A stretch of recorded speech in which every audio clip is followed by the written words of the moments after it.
28 अप्रैल 2003 को राजस्थान में अजमेर जिले के सावर पुलिस स्टेशन में शाम के समय 5:15 पर किसी अनजान व्यक्ति ने फोन किया। वो व्यक्ति बहुत घबराया हुआ था। उसने पुलिस को बताया कि जसवंतपुरा गांव के बाहरी इलाके में बनास नदी के किनारे पर एक कटा हुआ सिर पड़ा है जो बुरी तरह से जला हुआ है। जब तक पुलिस फोन करने वाले व्यक्ति का नाम पता पूछते, इससे पहले ही उसने फोन काट दिया।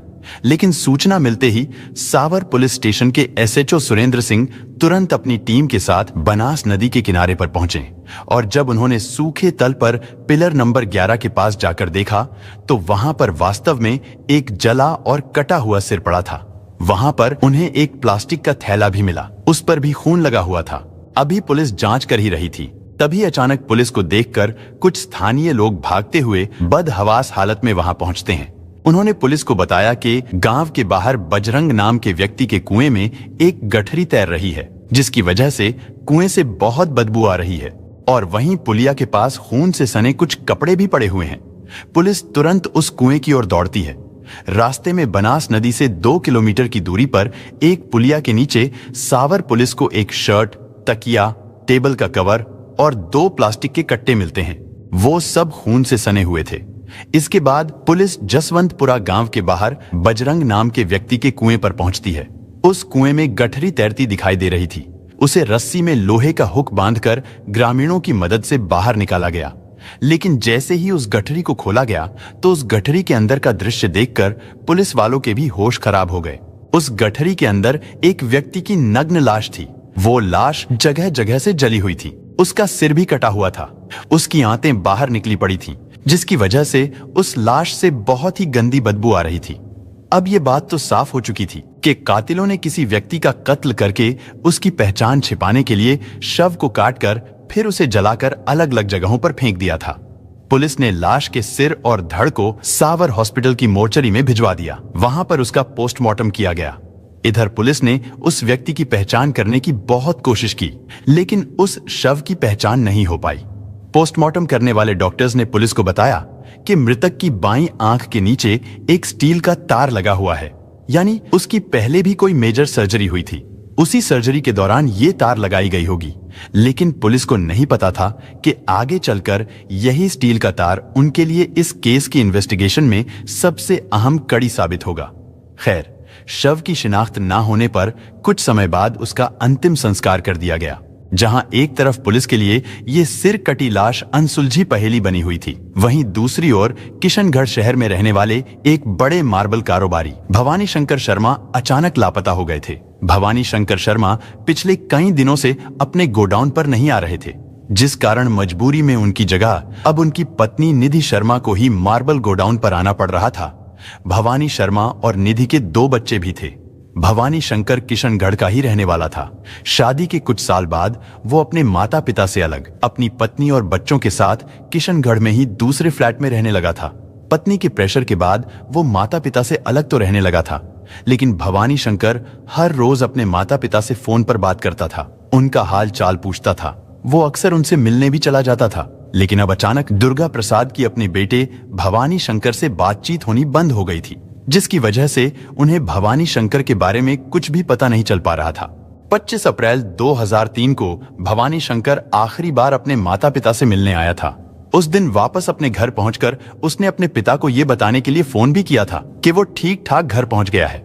लेकिन इस फोन के बाद ना तो भवानी अपने माता पिता के घर गया और ना ही फिर कभी उसने माँ बाप को फोन किया। इसी बीच दुर्गा प्रसाद को पता चला कि आजकल मार्बल गोडाउन पर उनके बेटे की जगह उसकी पत्नी निधि आ रही है। इस बात से वो और भी ज्यादा टेंशन में आ गए। ये सब सुनते ही दुर्गा प्रसाद को बेटे की चिंता होने लगी थी। उन्होंने पहले बेटे भवानी शंकर के घर पर फोन लगाया तो वहां से पता चला कि निधि शर्मा गोडाउन में जा चुकी है। इसके बाद उन्होंने निधि को गोडाउन में फोन लगाया और उससे भवानी के बारे में पूछा। इस पर निधि ने ससुर दुर्गा प्रसाद से कहा कि आप गोडाउन में आ जाओ, लेकिन घर पर मत आना, क्योंकि मैं तुम्हारी सेवा करने के लिए खाली नहीं बैठी हूँ। दुर्गा प्रसाद को अपनी बहू से इससे ज्यादा और कोई उम्मीद भी नहीं थी, इसलिए ना तो वो निधि के घर गए और ना ही गोडाउन पर गए। इसके बाद दुर्गा प्रसाद ने अपने रिश्तेदारों के साथ मिलकर भवानी शंकर को बहुत तलाश किया, लेकिन फिर भी भवानी शंकर का कुछ पता नहीं चला। और निधि शर्मा, जिसे भवानी शंकर के बारे में शायद कुछ पता हो सकता था कि वो कहाँ है, मगर उसने चुप्पी साध रखी थी। वो किसी को कुछ बताने के लिए तैयार नहीं थी, लेकिन ऐसा भी नहीं था कि वो अपने पति भवानी शंकर को ढूंढ नहीं रही थी, बस वो अपने ससुराल वालों से मदद नहीं मांगना चाहती थी।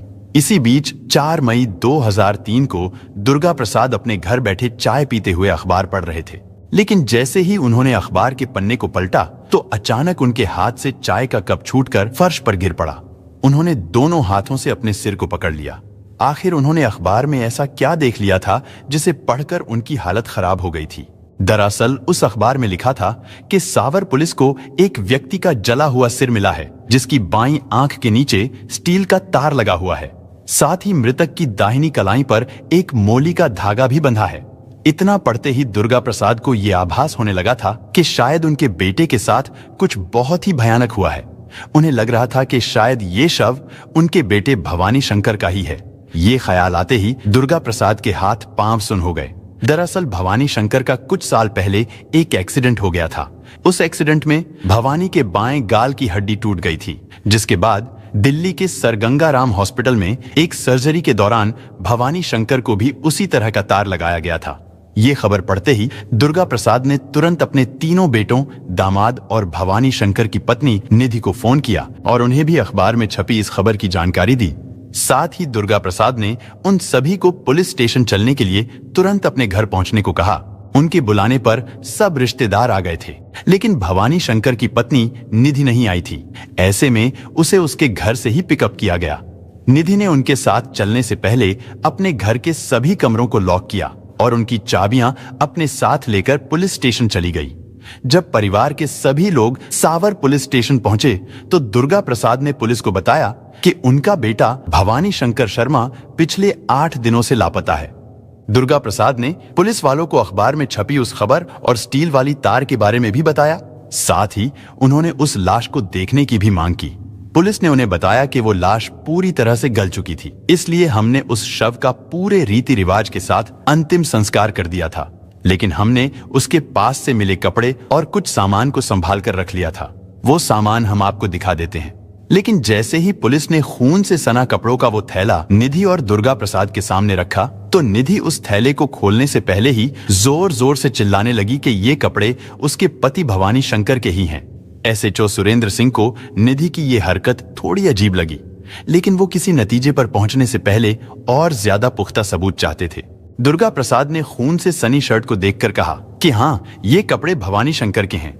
निधि ने भी पुलिस को यही बताया कि ये शर्ट उसके पति भवानी शंकर की ही है और खून से सना तकिए का कवर और चादर भी उनके ही कपड़े हैं। लेकिन पुलिस की नजरों में सिर्फ निधि के कहने से वो शर्ट और बैग भवानी शंकर का नहीं हो जाता। यानी इससे ये साबित नहीं होता कि जो लाश पुलिस ने जलाई है वो भवानी शंकर की ही थी। पुलिस को तो कोई ठोस सबूत चाहिए था। इस पर दुर्गा प्रसाद ने पुलिस को बताया कि आपको जो स्टील का तार मिला है वो स्टील का तार भी उनके बेटे भवानी शंकर को ही लगाया गया था, क्योंकि इस घटना से 11 साल पहले जब उनके बेटे का एक्सीडेंट हुआ था तो उसके दाएं गाल की हड्डी टूट गई थी। दुर्गा प्रसाद अपने बेटे को दिल्ली के सर गंगा राम हॉस्पिटल लेकर गए थे। वहां पर डॉक्टर शिव शंकर साहा ने सर्जरी के दौरान उस तार से भवानी शंकर के गाल की हड्डी को माथे की हड्डी से जोड़ा था। लेकिन पुलिस वाले दुर्गा प्रसाद की इस बात पर भी विश्वास करने को तैयार नहीं थे। इस बात को कंफर्म करने के लिए थाना प्रभारी सुरेंद्र सिंह ने दुर्गा प्रसाद से नंबर लेकर सर गंगा राम हॉस्पिटल में डॉक्टर साहा से फोन पर बात की। डॉक्टर साहा ने पुलिस को बताया कि हाँ, आज से करीब 11 साल पहले उन्होंने ये स्टील का तार भवानी शंकर को सर्जरी के दौरान लगाया था। साथ ही डॉक्टर साहा ने पुलिस को यह भी बताया कि इस तरह के स्टील का तार लगाने के लिए वो देश में मात्र एक ही स्पेशलिस्ट डॉक्टर है। उन्होंने बताया कि पूरे राजस्थान में उन्होंने अब तक मात्र 3 लोगों को ही सर्जरी करके ऐसा स्टील का तार लगाया है। डॉक्टर साहा ने पुलिस को उन तीनों पेशेंट के बारे में पूरी जानकारी भी दे दी, जिससे पुलिस का काम अब बहुत आसान हो गया था। इसके बाद पुलिस ने भवानी शंकर के अलावा एक एक कर बाकी के दोनों पेशेंट के बारे में पता लगाया तो वो दोनों जिंदा थे। यानी अब ये बात तो साफ हो गई थी कि वो अधजली सिर कटी लाश भवानी शंकर की ही थी। लेकिन सबसे बड़ा सवाल ये था कि आखिर भवानी शंकर का कत्ल किसने और क्यों किया था। पुलिस ने इन्वेस्टिगेशन शुरू की तो सबसे पहले पुलिस का शक निधि पर गया। लेकिन फिर पुलिस को लगा कि भवानी शंकर लंबे चौड़े कद का इंसान था, जबकि निधि उसके सामने बिल्कुल छोटे से कद की थी। तो वो भवानी शंकर को कैसे मार सकती थी? और सबसे बड़ी बात ये कि निधि अपने पति को इतनी बेरहमी से क्यों मारेगी, क्योंकि उनके तो 2 बच्चे भी थे। इसके बाद पुलिस ने भवानी शंकर और निधि उन दोनों के परिवारों को एक साथ बिठाकर उनसे पूछताछ शुरू की, तो दोनों परिवार के लोगों ने एक दूसरे पर ही उंगलियां उठानी शुरू कर दी। मृतक भवानी शंकर की पत्नी निधि ने तो यहाँ तक कह दिया था कि उसके ससुराल वाले यानी भवानी शंकर के माता पिता और भाई उसके पति भवानी शंकर की प्रॉपर्टी और कारोबार को हड़पना चाहते थे। लेकिन जब पुलिस ने भवानी शंकर के परिवार वालों से पूछताछ की तो उन्होंने पुलिस को बताया कि भवानी शंकर और निधि शर्मा की शादीशुदा जिंदगी में कुछ भी ठीक नहीं था। वो दोनों अक्सर लड़ते झगड़ते रहते थे। निधि भवानी शंकर पर बहुत ज्यादा शक करती थी और उसे अपने माँ बाप के पास भी नहीं जाने देती थी, यानी उनसे मिलने नहीं देती थी। भवानी शंकर के परिवार वालों ने पुलिस को ये भी बताया कि निधि का भाई और उसके परिवार वाले उन दोनों की जिंदगी में कुछ ज्यादा ही दखल देने लगे थे। पुलिस को ये भी पता चला कि निधि का भाई यानी भवानी शंकर का साला उसे फोन पर धमकी देता रहता था कि जीजा जी तुम मेरी बहन के साथ ठीक नहीं कर रहे हो। इन सब बातों से पुलिस का शक अब सीधे निधि और उसके परिवार वालों पर गहराने लगा था। इसके बाद पुलिस सबसे पहले निधि के भाई को उठाकर पुलिस स्टेशन लाती है और उससे पूछताछ करने की कोशिश करती है, मगर वो पुलिस के एक भी सवाल का जवाब ठीक से नहीं दे रहा था। लेकिन जब पुलिस निधि के सामने उसके भाई से कड़ाई से पूछताछ करती है तो भाई पर सख्ती होते हुए देखकर निधि जल्दी ही टूट गई। और फिर निधि ने पुलिस को जो बताया उसे सुनकर पुलिस वालों के भी दिल दहल गए। निधि ने बताया कि उसी ने अपने पति भवानी शंकर का कत्ल किया है। और जब पुलिस ने उससे पूछा कि तुमने ऐसा क्यों किया, तो निधि ने पुलिस को बताया कि उसे शक था उसका पति भवानी शंकर अय्याशी करता है। वो फ्लाइट से मुंबई और दिल्ली के नाइट क्लब में जाता है। निधि को इस बात का भी शक था कि भवानी शंकर के कई महिलाओं के साथ अवैध संबंध हैं। निधि को सिर्फ शक था, उसके पास कोई सबूत नहीं था। साथ ही उसे ये भी डर था कि भवानी शंकर अपने परिवार वालों से बहुत प्यार करता था। उसे लगता था कि कहीं भवानी शंकर अपनी सारी प्रॉपर्टी और अपना बिजनेस अपने परिवार वालों को ही ना सौंप दे। निधि ये सारी बातें अपने भाई और माँ बाप से भी शेयर करती थी। लेकिन फिर एक दिन अचानक उसने अपने पति भवानी शंकर को मारने का खतरनाक प्लान बनाया। निधि ने बताया कि उसने अपने ड्राइवर और भवानी शंकर के दोस्त अशोक वैष्णव के साथ मिलकर घर के अंदर ही अपने पति भवानी शंकर की हत्या कर दी थी। निधि ने भवानी शंकर के दोस्त अशोक वैष्णव को भी रुपयों और गाड़ी देने का लालच देकर इस कत्ल में शामिल कर लिया था। असल में भवानी शंकर ने अशोक वैष्णव को एक गाड़ी फाइनेंस की थी। निधि ने अशोक को यही लालच दिया था कि अगर वो भवानी शंकर के कत्ल में उसका साथ देगा तो उसे फाइनेंस के रुपए नहीं चुकाने पड़ेंगे। इतना ही नहीं, निधि ने उससे ये भी कहा था कि वो उसे रुपयों से मालामाल कर देगी।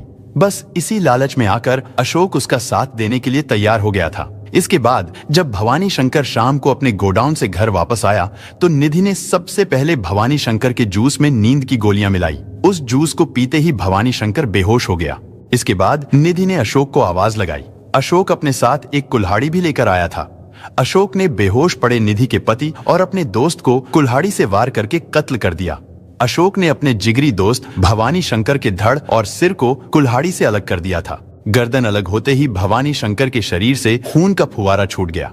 उसके खून को उन्होंने एक प्लास्टिक कैन में भर लिया और जब इससे भी उनका दिल नहीं भरा तो वो दोनों उसकी बॉडी को नीचे बेसमेंट में ले गए।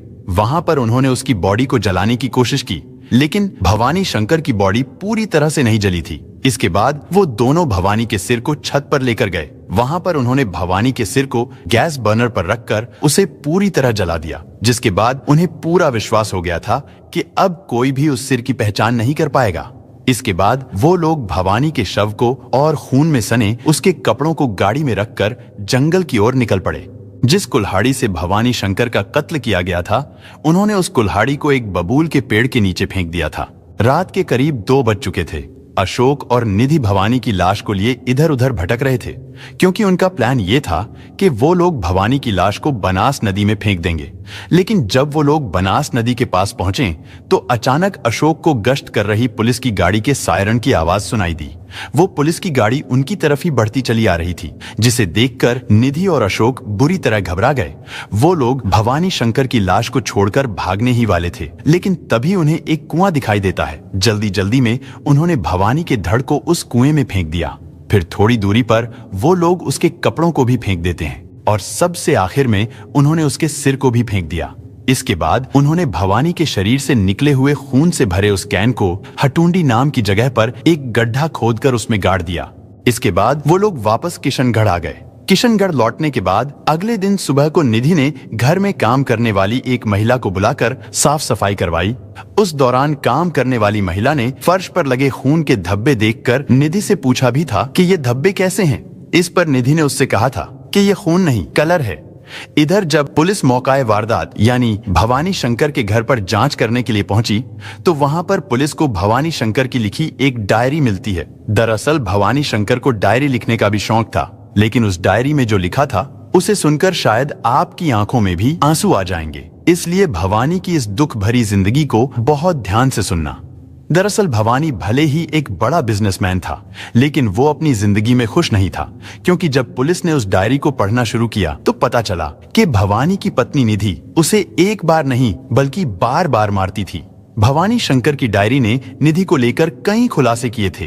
15 मई सन 2002 को पेज नंबर 134 पर भवानी ने लिखा था, सुबह से ही निधि तलाक के लिए जोर दे रही है। मैंने उसे मना किया तो वो घर से जाने लग गई।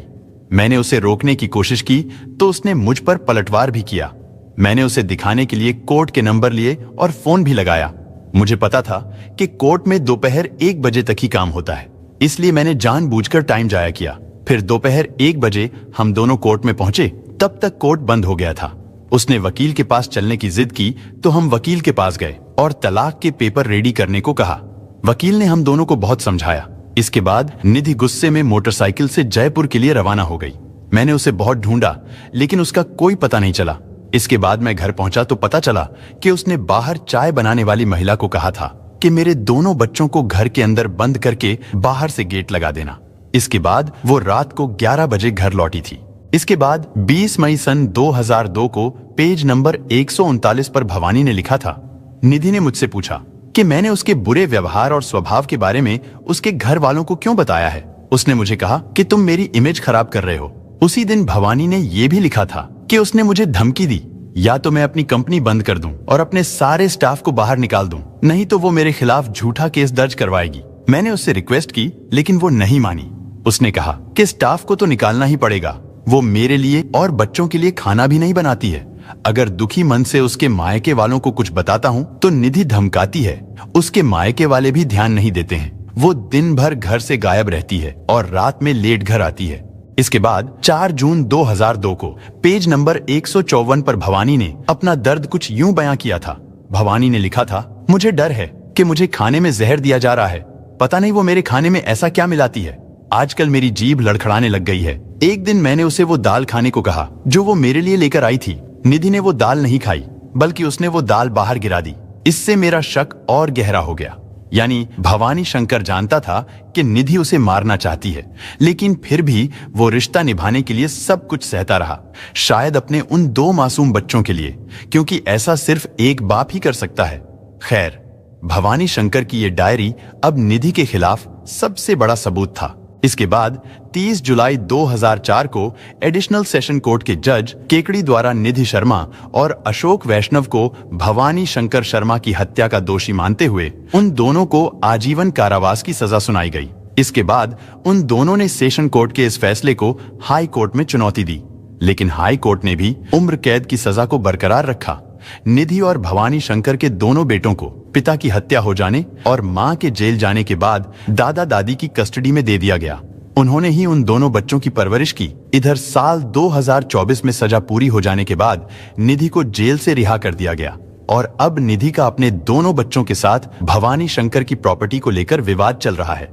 यानी वो प्रॉपर्टी जो भवानी शंकर की थी, जिसका निधि ने बड़ी ही बेरहमी से कत्ल कर दिया था। अब वो उसी भवानी शंकर की प्रॉपर्टी को पाने के लिए अपने ही बच्चों के साथ केस लड़ रही है।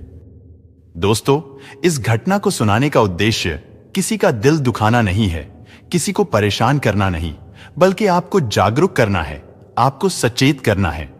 दोस्तों, इस पूरी घटना के बारे में आपकी क्या राय है, कमेंट बॉक्स में जरूर बताएं। और अगर हमारी मेहनत पसंद आई हो तो इस वीडियो को लाइक करते हुए शेयर भी करें। अगर आपने अब तक चैनल को सब्सक्राइब नहीं किया है तो हमारे चैनल को सब्सक्राइब कर लीजिए। धन्यवाद।